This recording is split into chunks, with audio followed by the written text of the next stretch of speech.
Phone கீழே வச்சா என்னால் தேய்க்க முடியல, அதனால் மேலே வச்சுட்டேன். ஒரு 2 இது மட்டும் நான் வந்து தேய்ச்சி காமிச்சிருப்பேன்.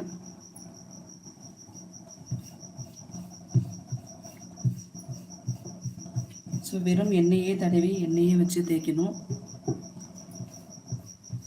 மாவு நல்லா பிசைஞ்சால் தேய்க்க வரும். அதே மாதிரி பூரணமும் கரெக்டாக இருக்கணும்.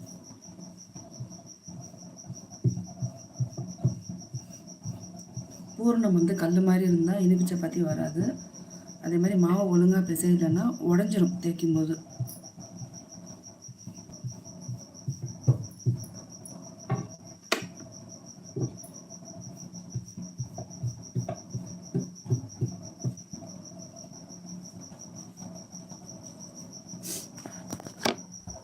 இங்கே பாருங்க,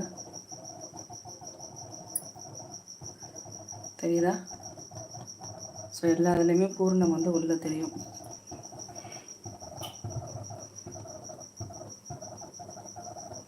இதை அப்படியே ரோல் பண்ணி எடுத்து கல்லில் போட்டுடணும்.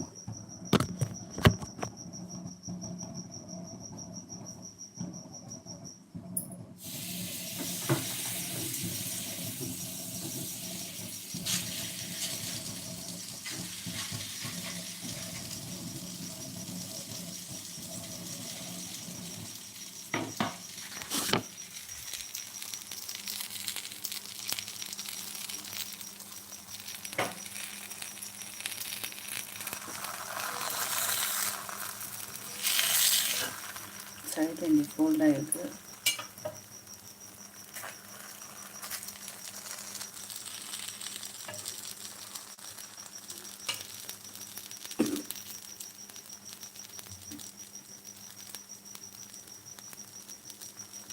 கனமாக தைச்சா இன்னும் நல்லது, ஃப்ளஃபியாக வரும், நல்லா உப்பி வரும்.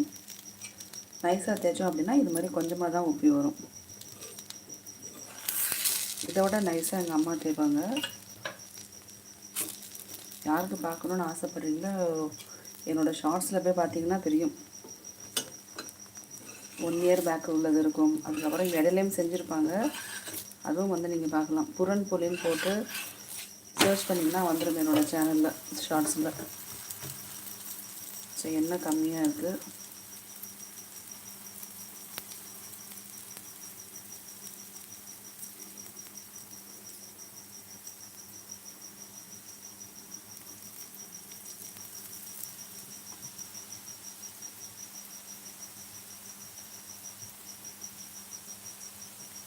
குழம்பு ரெடி ஆயிடுச்சு. அப்புறமா பாத்திரத்தில் மாற்றிட்டு கொத்தமல்லி போட்டு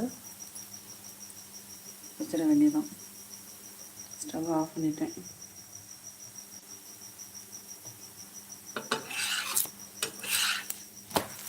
கம்ப்ளீட்டாக எல்லாமே காட்ட முடியுதான்னு தெரியல சப்பாத்தி, ஏன்னா ஃபோனும் எண்ணெய் ஆகுது சேர்ந்து. கையெல்லாம் பார்த்திங்கன்னா எண்ணெயாக இருக்கும், 2 கையுமே எண்ணெயாக இருக்கும். ரொம்ப அதிகமாக சுட்டோம்னா ஹார்டாக